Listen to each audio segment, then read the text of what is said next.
So, hi everyone, my name is Moonshine and I'm the host of today's AMA with Ensuro. And we have Guilo and Marco on the call to walk us through, Ensuro being a licensed blockchain based reinsurance platform.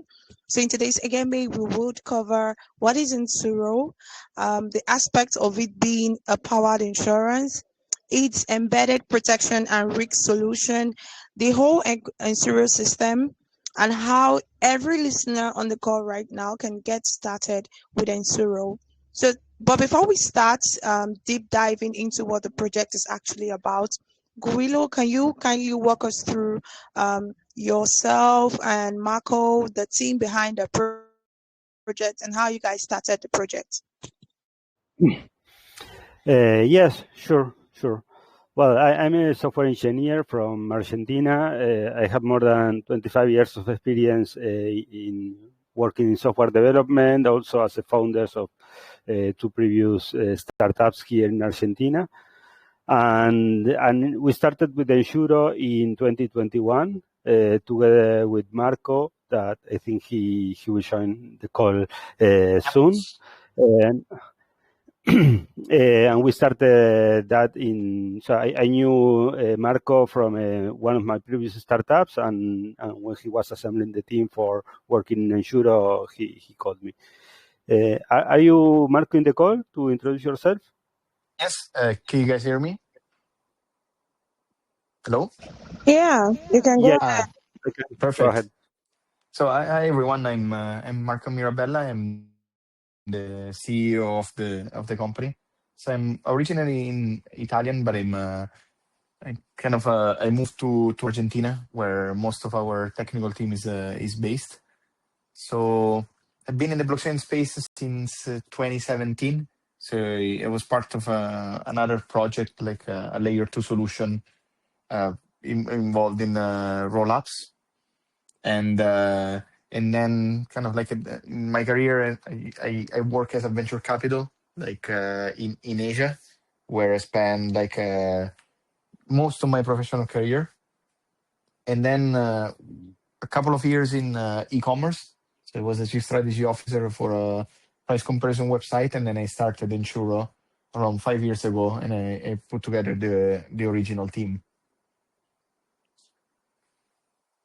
Okay, thank you so much for that that introduction into the team and who you guys are. So to start with, I see, from the whole thing that you guys are building, that Ensuro doesn't appear to be competing with insurance company. So what kind of innovation are you guys trying to build that is setting you guys apart from the insurance company we already have existing? Yes, I can take this. So just to give a background on the project. So Ensuro is a regulated reinsurance company out of Bermuda. So we combine like two licenses there. So one license is a traditional reinsurance company, as our traditional counterparts, and the other license is a digital asset business.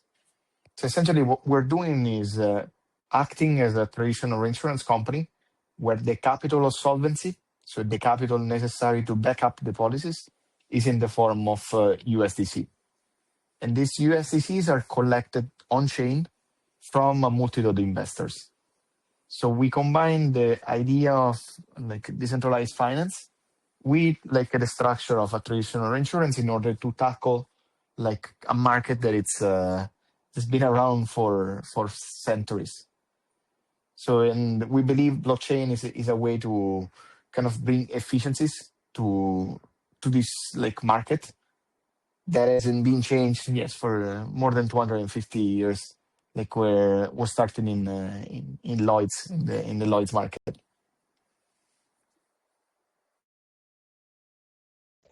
Great.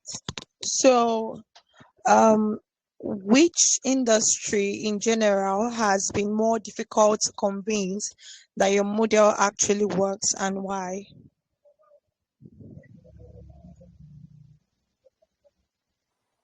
Yes, so in general, like it's the the traditional insurance space has been more reluctant to accept this type of innovation. Fortunately, we're seeing a change, a shift in mentality from regulators and as well as like incumbent players. So especially with this new trend of tokenization and it's emerging like in the financial sector. So I mean, historically, it's been like the traditional like insurance space, but finally, like we believe like the moment is now because this is it's changing. Okay, great. And it's normal for them to be a bit reluctant about it because, I mean, there are a lot of projects that have tried pulling this insurance in, in the DeFi space, and it eventually did not work out, or in the long term, it wasn't really beneficial for persons in real life. So it's going to take a while. But for us to understand what Ensuro is really talking about, we need to know how the capital model work. And one thing I found interesting is the separation between expected losses covered by pure premiums and unexpected losses covered by solvency capital from LPs. So can you walk us through how the capital insurance model works? Yeah, sure. I can take that one. That's on the dynamics of the protocol. First, I want to clarify something that we mostly cover real world risk, not DeFi risk. So there have been many projects, some more successful and others don't, that cover DeFi risk. We don't cover that kind of risk, so we cover mainly real world risk associated with travel industry or agriculture or climate. But in terms of how the protocol works, yes. So basically, our protocol works ensuring the solvency behind the risk that we take as an insurance company, and that solvency is composed by 3 layers. The first layer, as you mentioned, is the one of the pure premiums. The pure premiums is the components, the part of the premium paid by the policyholder that is mapped with the amount that is expected, the expected loss on a given product, right?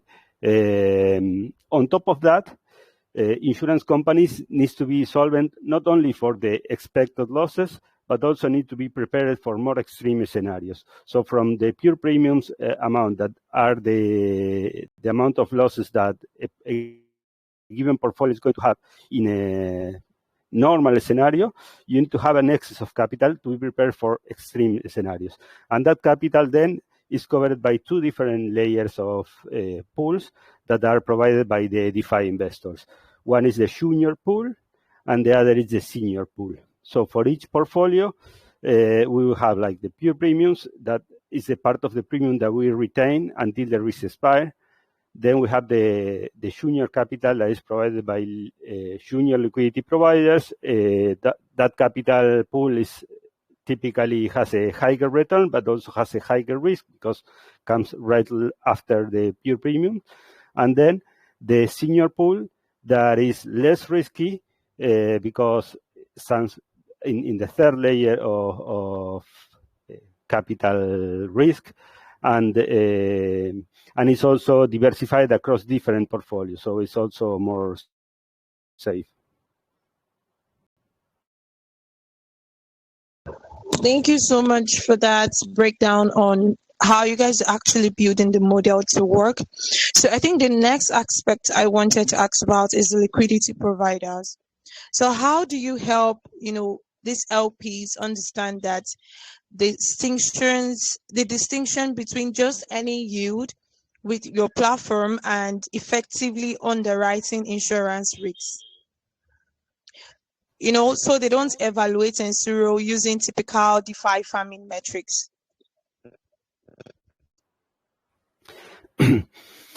Yeah, so like to understand how we use the capital provided by liquidity providers and the risk that those liquidity providers are exposed and where the risks come from. So yes, at some point so we are curating or a portfolio of risk, we have risk models behind that risk to analyze like the different scenarios that might happen. For example, right now we have a portfolio of policies that are guarantees for cancellation of ski resort services, and we model that risk. We estimate what are the expected losses, add some buffer on top of that, and based on that, we identify the different capital requirements on the junior pool and the senior pool.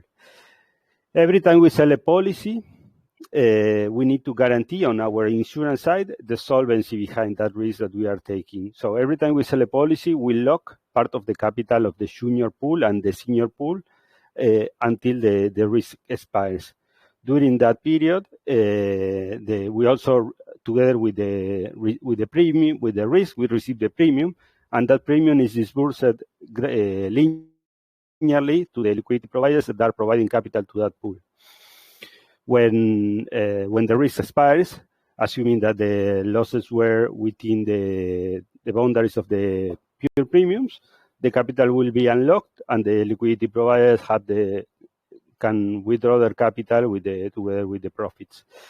Also, another component of the project is the asset management. So all the capital, because our protocol accumulates both the pure premium plus the junior and senior capital, and that capital that is managed by our protocol, by our smart contracts, is also allocated into DeFi lending protocols.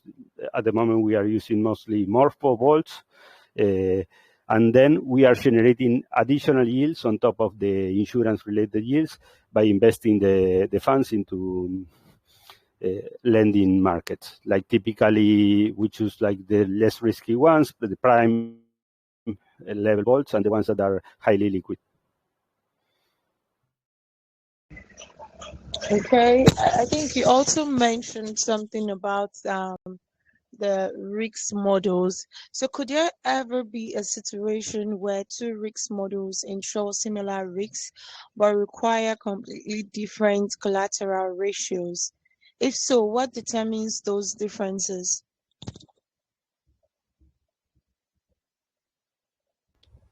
I can take this. So essentially, like the collateral, like generally depends on the composition of the portfolio.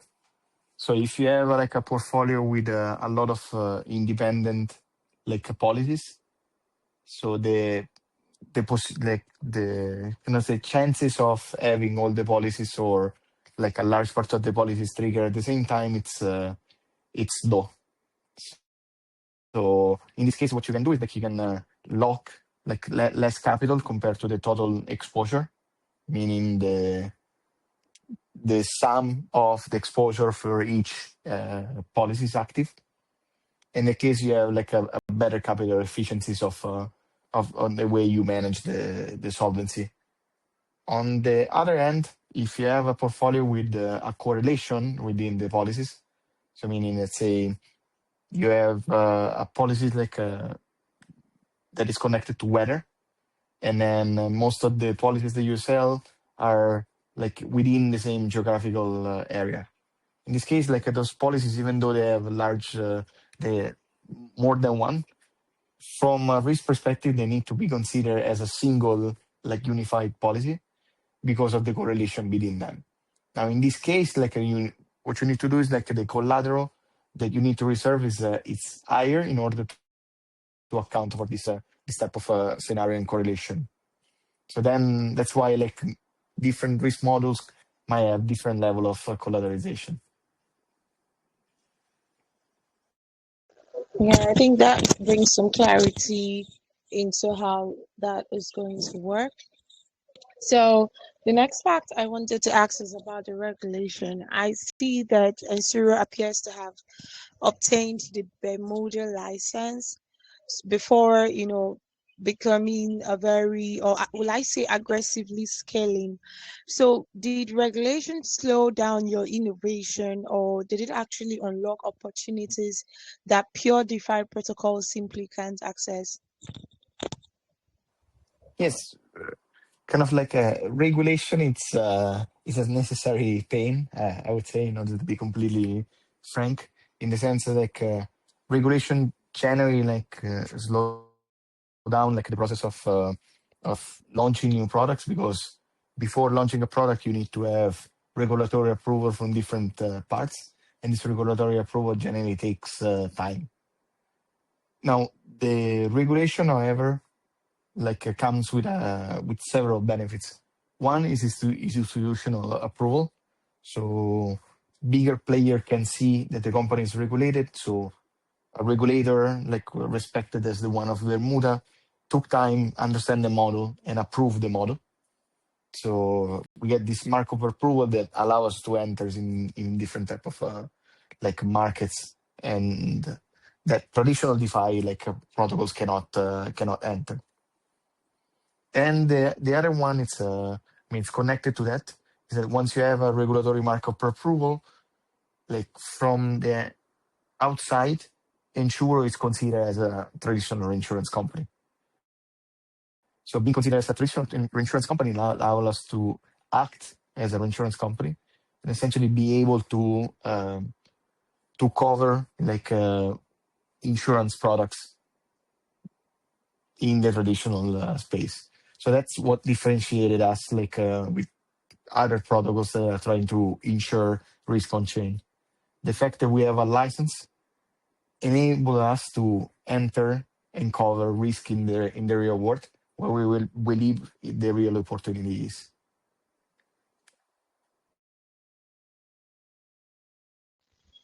Thank you very much for walking us through that.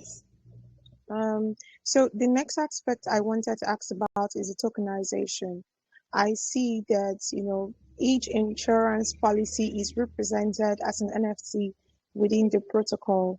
So why did Ensuro believe that tokenizing insurance contracts was the best way to go about it?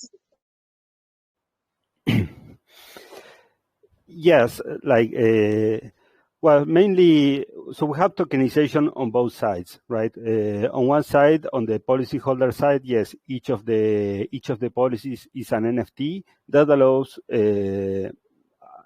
transferring the policy from one user to the other.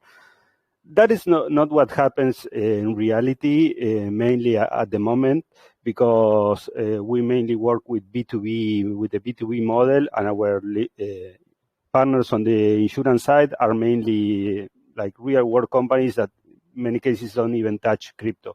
So we receive the payout for them, and we transfer the payout for them in some cases in fiat.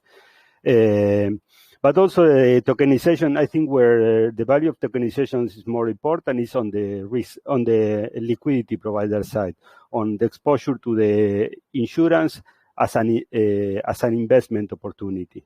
And that's where all the capital in the pool, it's an ERC20 token, it's a rebasing ERC20 token that can be transferred, can be traded, can be in the future, or soon in the future, might be used as collateral for doing lending or different kind of integrations with the DeFi Lego. And I think where the main value of tokenizations comes in. That makes a lot of sense. And how are you guys, balancing these in order for people to actually find interest in it? Because I believe you have a community, right? So you need to make this very easy, or should I say accessible. So how do you make it very accessible for community or for people who are interested in your project to want to tokenize their insurance contract in Ensuro ecosystem? Yeah, like if you go to, well, we try to make the process as simple as possible. If you go to app.ensuro.co, there you will see like the different liquidity pools that we have. Also, you will see like several parameters that are relevant. For example, one that worth mentioning is the utilization rate. The utilization rate is the ratio between how much of the total capital of the pool is being used or committed at the moment as solvency capital. So Below, so that capital that is committed as solvency capital can't be withdrawn until the risk expires. But the remaining part, the part that is not utilized, can be withdrawn immediately. So that allows for many of the liquidity providers to have highly liquid investment in Ensuro, because they can enter and they can withdraw. Like typically our pools are around 90% utilization rate, and we try always to go with that target. And then also in the front end, like you have different visibility on the amount of policies that we are covering, the composition of our different portfolios, the cash flow. All that information is there on real time. So perhaps contrary to the standard in the industry, in the insurance industry, where most of the products are like conciliated on a quarterly basis, or the performance of the products is conciliated on a quarterly basis. So we have an integration, real-time integrations with our partners that allow us to see like the activity of the new policies sold and the claims on real time, or almost real time. So all that information gives the LPs or the users the possibility to have transparency on all our operation. In terms, something worth mentioning is that since we are a regulated company, to invest in the liquidity providers, you need to do a KYC process. So you need to put your information, personal information, and everything, because that's part of the restrictions of our licenses. That definitely makes a lot of sense, because I feel that is a very vital part for the team to actually look into, so it's adaptable by everyone who actually gets invested within Ensuro.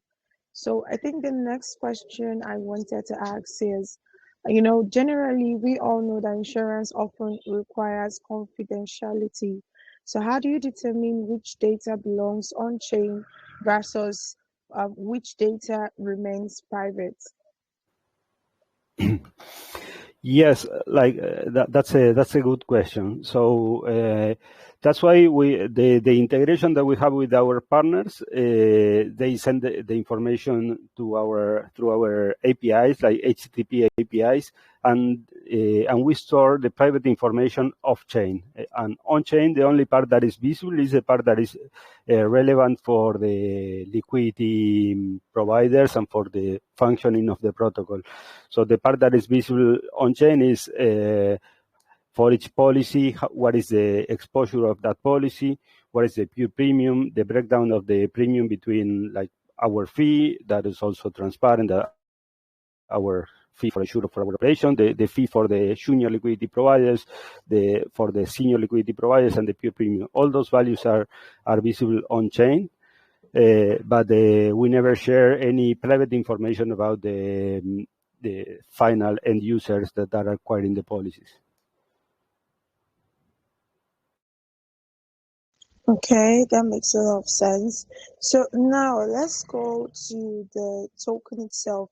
Does Ensuro have a token that is live, or are you guys yet to launch, or you guys don't have a token? What we have is so we don't have a token for the company or for the project itself. What we have is tokens that represent the investment in the different liquidity pools. So we have mainly, I would say, like for a normal user or for someone that wants to start exploring Ensuro, probably the best one to start is the senior token. The senior token is the third capital pool that covers the losses after the pure premiums, the junior, and on the third place there is a senior token. But that token is pegged 1-to-1 to the dollar. There's no fluctuation or speculation. It's just, let's say, an accounting token of your investment in that pool. That since it's a rebasing token that increases with the insurance premiums, with the part of the insurance premium that goes to the senior liquidity providers, and with the asset management returns but only that. So we don't have a variable or a company related token, at least not at the moment, and not in the near term. Okay, so I think I understand that part. So the next question I wanted to ask was about partnerships. Are there organizations or projects that you guys are already partnered with, or what kind of projects or organizations in real life are you guys looking to partner with in order to expand Ensuro as a project and also make it known globally? So, I mean, we have different type of partners in different space. So the first one, are what we call like the risk partners. That are the clients of Ensuro. So the companies that benefit from the capital and infrastructure that we put together. So in this case, we have at the moment 5 active partners, and that are located in different parts of the world. So we have US, Japan, like Singapore, and India. Then on the other end, so we also have a partnership and a product launch with Nexus Mutual. So that one, it's actually an interesting setup that we have with them, because essentially what Nexus Mutual does is that it's ensuring the position of the junior and the senior pool of the product. So what's happening is that a liquidity provider deploy funds in the pool and receives in return like an e-token. That can be the junior e-token or the senior e-token. And then the user can then acquire policies from Nexus Mutual that covers in case the return of the pool is actually below a certain threshold. So if the return is below a certain threshold because of losses that the pool experience, then Nexus Mutual kicks in like a policies that kind of recap this difference and guarantee a certain interest rate. And then so this product is live, and then it's kind of an interesting operation that we did with them. And we had to set up this model in order to create an hybrid solution that would combine like a regulated model with like a DeFi protocol, such as the one of Nexus, because essentially we cannot directly inject the capital of Nexus Mutual in our protocol. So we had to create this type of setup when they reinsure the token. And then finally, we have partners in the traditional space. So we're currently working with an incumbent reinsurance company in order to tokenize a portion of their portfolio. So one of the things that we're doing in Ensuro, it's to leverage something that in Bermuda is called as a segregated account company, or SAC. And the SAC actually allow us to create independent cells that are one separated with the other.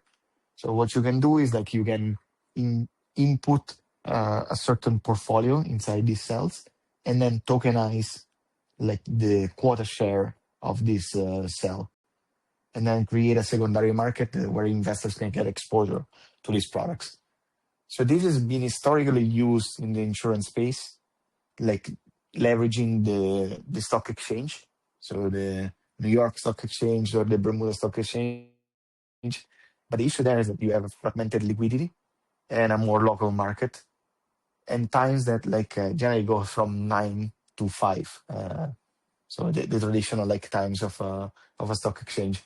With tokenization, what you can do is you can expand the market of these products, and then have a market that is 24/7. So those are let's say the partners within the different range of industry that we touch.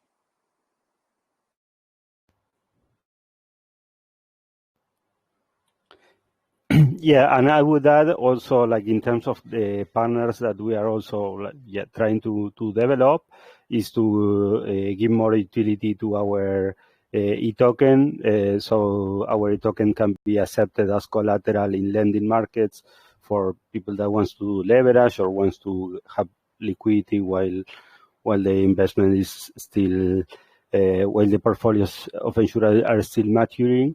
So yeah, in terms of like DeFi integrations, also we are trying to increase that part of the protocol too.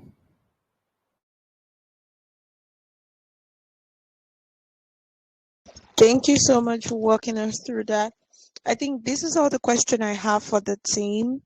But so at this point, we would start taking some community question, both in the chat and even live questions. But before I do, is there anything you feel we haven't touched on that you'd like to mention before we start getting some questions in from the community?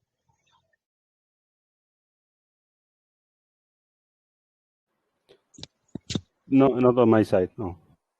Yeah, not on my side either. Okay, That was a very comprehensive like question I ran. all Thank you. right. Yeah, thank you too. You guys did a very amazing job. Walking us through the details of Ensuro.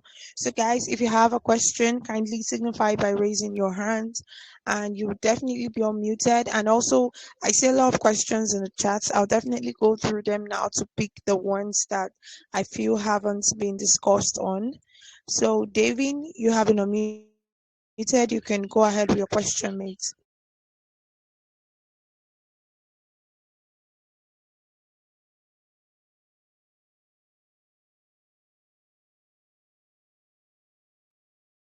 So, David, we can't hear you. Can you try Hey, leaving the hey chat guys, and rejoining? can you guys hear me? Hey Gulu, hey Yeah. Marco, how you guys doing? Doing well, Very good, thanks. thank you. Yeah, thank you so much. I must say, I really love the environment during the AMA. So also while Moonshine and you guys were speaking, I just said how about do a couple research, and then correct me if I'm wrong. The Ensuro, it positioned itself as a licensed blockchain-based reinsurer. But then, how do you ensure balanced regulatory compliance with permissionless principles of DeFi? And, buddy, where do you believe compromise is becoming inevitable? So I can take this. So essentially, like we picked like Bermuda because Bermuda has an interesting set of regulation when it comes to insurance and when it comes to digital assets. So Bermuda has innovation sandbox on both industry that we took advantage of, starting initially with like a tested license, which is called IGB or Insurance General Business, and Digital Asset Business Class T, where T stands for testing. So we proposed the model of Ensuro. We went to the regulators and started to present the idea and fit the model of insurance within the principle that the Bermuda Monetary Authority was imposing on companies. And essentially, like it was a conversation with them, like where we work with them in order to craft the model in a way that we would maintain the principle of decentralization, so the transparency of the model, like the open source of our smart contracts, like the management of the funds on chain, as well as the use of decentralized finance as a asset management. And then we combine these ideas with the framework that they were asking us to follow, such as, like, for example, the AML and ATF policies.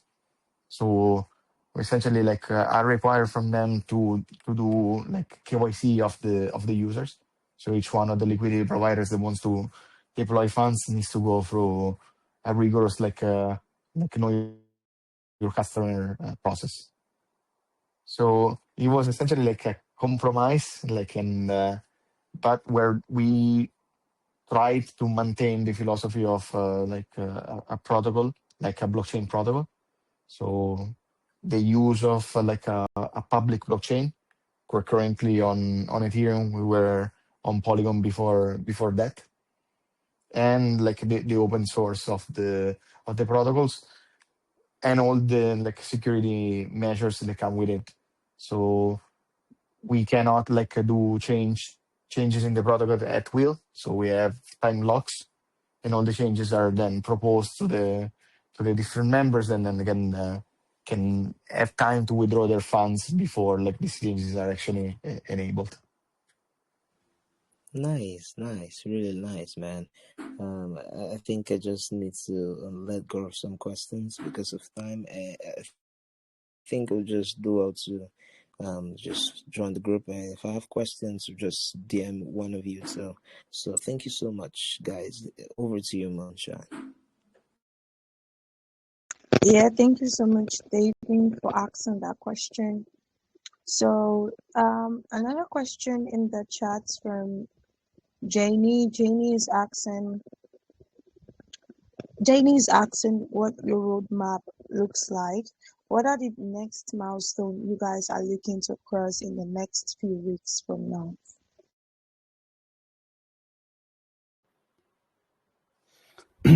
Well, I would say like the milestone for the next few weeks. So we are focusing on covering on increasing the capital in the senior pool, because we have a big opportunity that we are covering. It's a portfolio of policies, as I mentioned, connected to people acquiring passes for ski pass.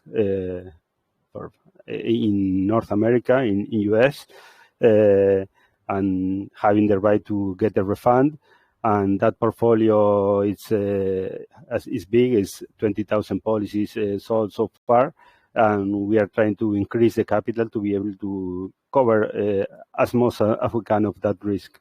So I think that is our near-term objective. You will see, like in DeFi Llama or different platforms, that our TVL has been growing. We are increasing the number of policies that we have in the protocol, and the capital that we have in the protocol, and I think that is our near-term objectives.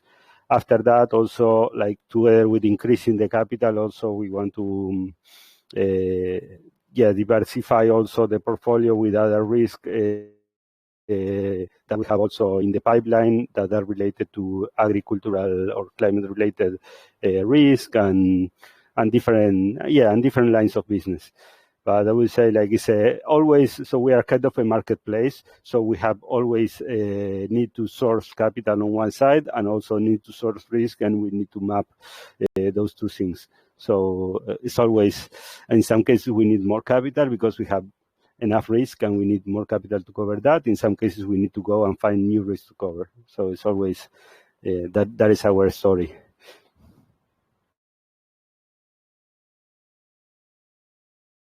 Great. I hope that answered the question, Jamie. But if it doesn't, you can definitely head to their X or the Telegram chats to ask for further clarification. So let's have David and the live question ask a question. So you can go ahead, David. Hi, Moonshine. Hi, everyone. Such a great opportunity to meet and like converse with you guys directly. I love what Ensuro is doing, and I'd love to know how if you could explain your approach to tokenization of insured linked assets, like how liquid are these assets currently, and what are your plans in improving secondary market trading? So this like tokenization of ILS is connected to what I was mentioning before. So the structure of a segregated account company in Bermuda. So a segregated account company is essentially like a structure in Bermuda that allows us to create like special purpose vehicles that inherit the underlying license of the company, so the insurance license. So you have essentially like independent cells, each of them like acting as an insurer that can take on like a particular type of portfolio of policies. So you take a portfolio of policies that it's this like ILS, so insurance linked securities. You put them inside a cell, and then you tokenize the shares of these cells. And then, like once you have these tokenized shares there in the form of a ERC20 token, then you can take advantage of the decentralized, the DeFi space. So you can take these ERC20 tokens and put them into a DEX. Ideally, like you can put it also on a centralized exchange like Coinbase, Binance, or other exchange of sorts. And like you can even expand like into different like products. For instance, like you can take an ERC20 token and put it into a lending market as a collateral. So inside a vault on Morph or Euler, for example, or you can potentially use Pendles and create like a product like a PT YT token that like fix the return of the product. So the combination of like a traditional insurance product with the DeFi is where we believe like the future lies. So DeFi brings a lot of efficiency in terms of like products you can create, and like the insurance market has a lot of like risk and capital that needs to access these new tools. Now, in terms of the liquidity, essentially like you can access liquidity in two different forms. So you can access liquidity from the traditional space. So you can offer these products to the existing buyers of these products that are traditionally like hedge funds or pension funds that then can benefit from the tokenization of these shares. So we're seeing like more and more like financial institution entering the space. Like you have recently like a Bank of New York that is trying to create like a custody solutions for their clients where they can inject like they can put tokens within like a custody solution within the account, or even then tap into the retail or institutional markets in the crypto space. So people that have crypto and want to get exposure to a different type of asset class that is uncorrelated to the crypto market. So Ensuro enables this. Okay, Marco, thank you very much for this insight. I'll do well to follow your X page so I can get more. Thank you very much. Thank you.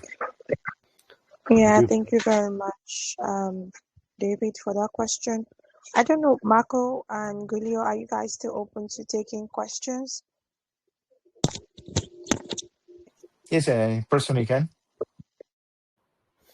Yeah, sure. You can send DMs, or you can also join to our Discord community. I can share later the link and also shoot the questions there in the general channel.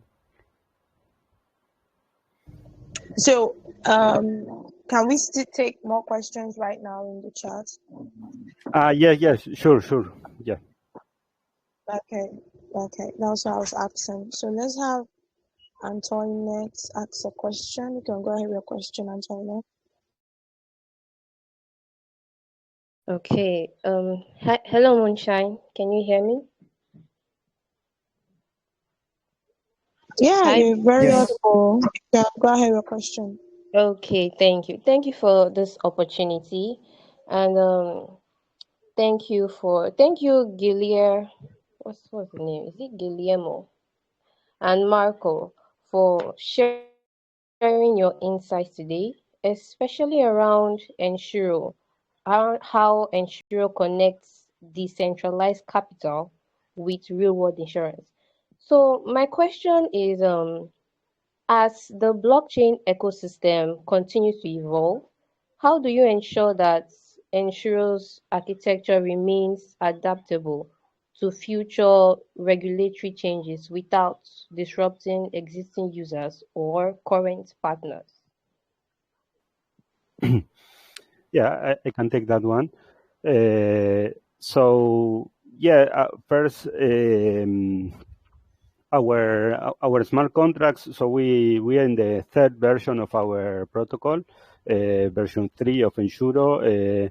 We are continuously analyzing different changes we might require for the protocol for making easier or either to adapt new regulatory situations or market needs. But basically, our protocol, so we have upgradable contracts, so we have the right to upgrade the contracts, but those upgrades are behind the time lock, so that ensures that the users have right and have visibility on the upgrades that are coming. And we typically don't do big changes within a single version of within a version of the protocol. So if we do a big change, or in the future we might do a big change of the protocol, that will be a new instance of the protocol, version 4, and we won't affect the liquidity providers that are engaged with the current version. But yeah, it's basically the contract with our users is on chain, is visible, is open source, and is always traceable whatever changes we do. Okay, thank you very much. That shows that I'm still able to work with you. Thank you very much for the insight. Thanks. Okay, thank you so much, Antoinette, for asking a question. A chat question here is asking, how does the team balance decentralization with the practical need for upgradable contracts?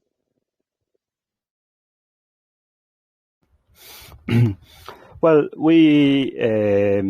so there are some things that are centralized that are not like at the moment, at least, fully decentralized. For example, the risk curation, when we evaluate the given risk and we anticipate, okay, what is the proportion of this portfolio policy that we estimate is a pure premium or the expected losses, what is the return for the junior and senior liquidity providers. That part is decided by us.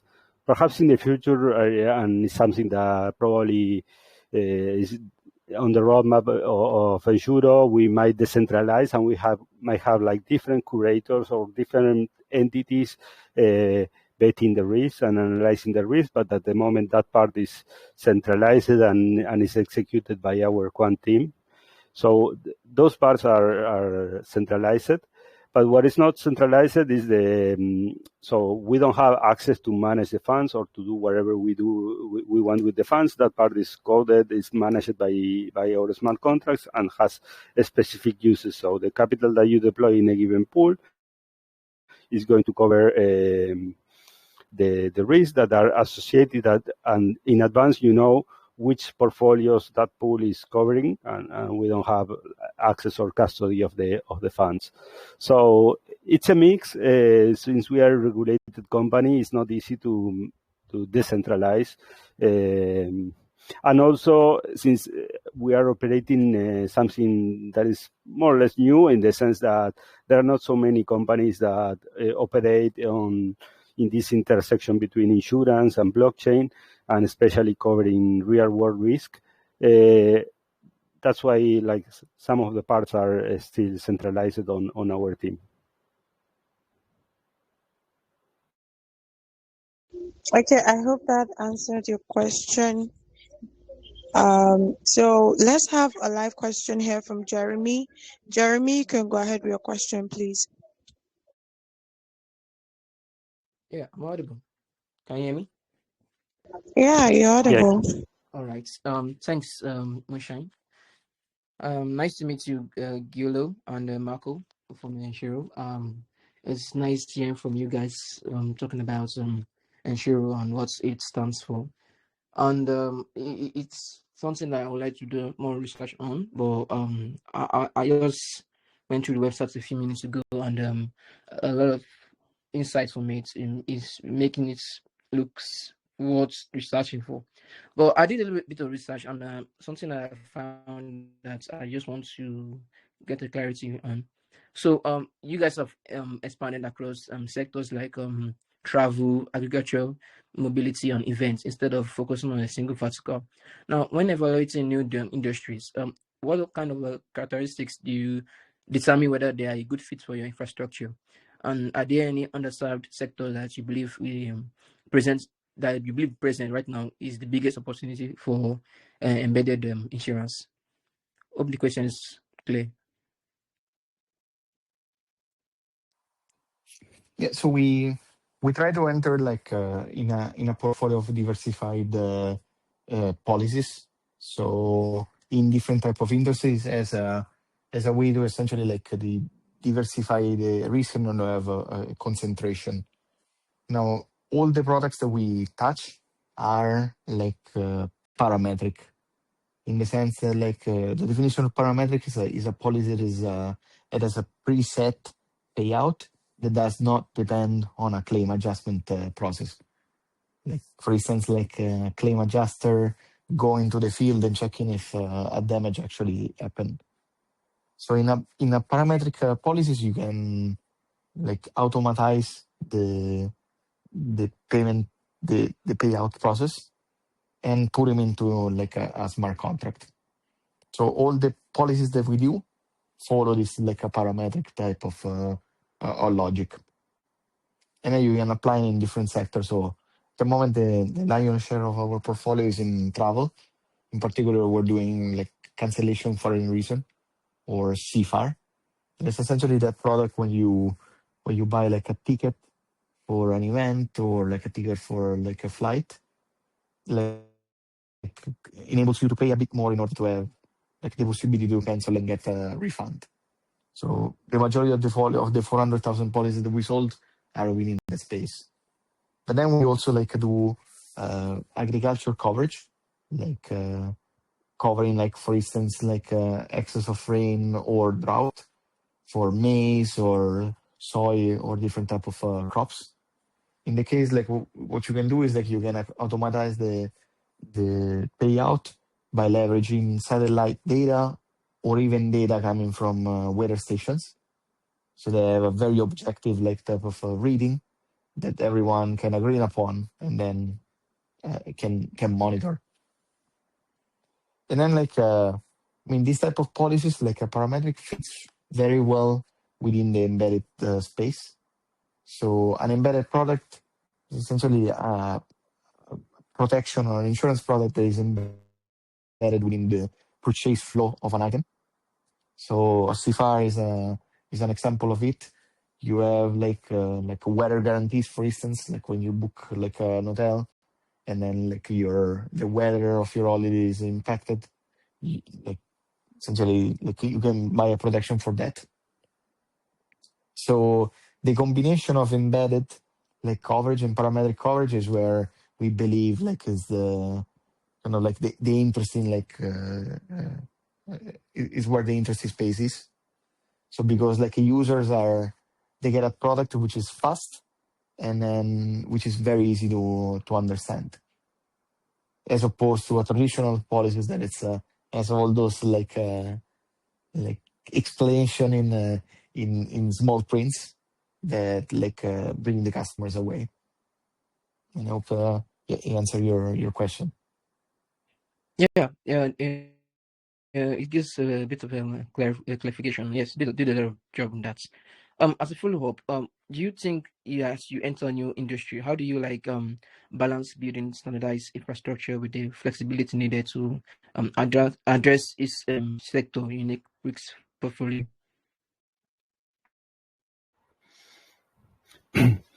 Yeah, in terms of like on the different industries that we are covering, like the core part of our protocol that deals with the solvency capital behind the risk and the different layers of capital that are going to be impacted. So far we haven't seen that big challenge on adapting or big needs of adapting that part of the protocol for the different industries, because at the end, like most of the markets operate at the same. So you have a given policy with a given exposure, and you need to have a given amount of solvency to back up that portfolio of policies. Of course, so you never say never, right? But at the moment, we haven't had like many changes. So our infrastructure is pretty stable. Like if you check the changes between version 1 and that we started 5 years ago and now, yes, we added like the 2 layers of the liquidity pools. So we added more flexibility here and there, but overall, like it's a more or less stable base. Okay. That's nice. Thanks for the clarity on them. I appreciate it. Thank you very much for the answering my question, and it was a nice one. Thank you. Thanks you too. Yeah. Welcome. Yeah, thank you very much, Jeremy, for asking a question. So I think these are all the questions we would be able to take for today's AMA. For those questions I wasn't able to get to, please kindly head to their X, Telegram, or Discord to ask whatever questions you have, and I'm sure the team would be willing to answer your question. But before we close down today's AMA, I wanted to ask, because I heard from the team that reached out to you guys that you would be giving rewards to the best question asked, active participants, in fact all the winners of today's AMA. So I wanted to ask clearly, how many winners would you be rewarding, and what would the reward be, and the process, what would it be like?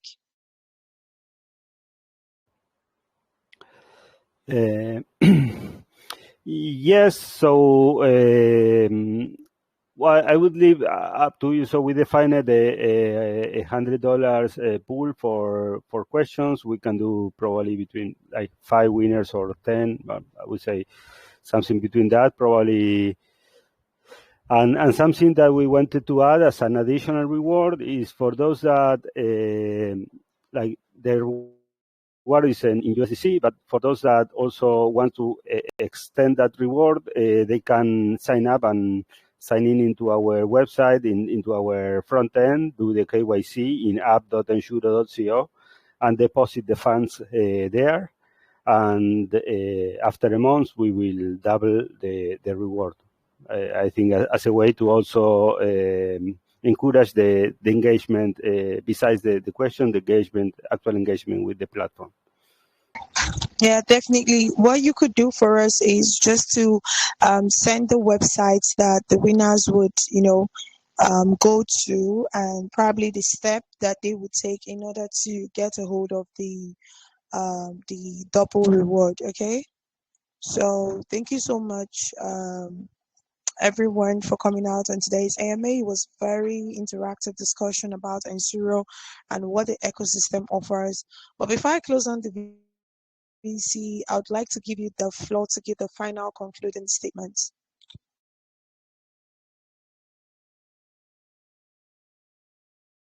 It was a pleasure to be here. Like I think the questions are really on point. So thanks a lot for these opportunities, and hope you all enjoy the rest of your day.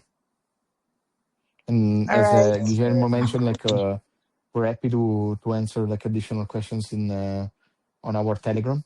So you can put the question, or even on Discord. You can put the question there, and we will make sure to answer them. All right. See you guys next time, probably when Zero expands. There are a lot of milestones that the team has crossed. We'll definitely be happy and lovely to have you guys back here at GoldDiggers. And for everyone who took the time to listen to today's AMA, the next few hours we'll be having another AMA. So see you guys in the next AMA.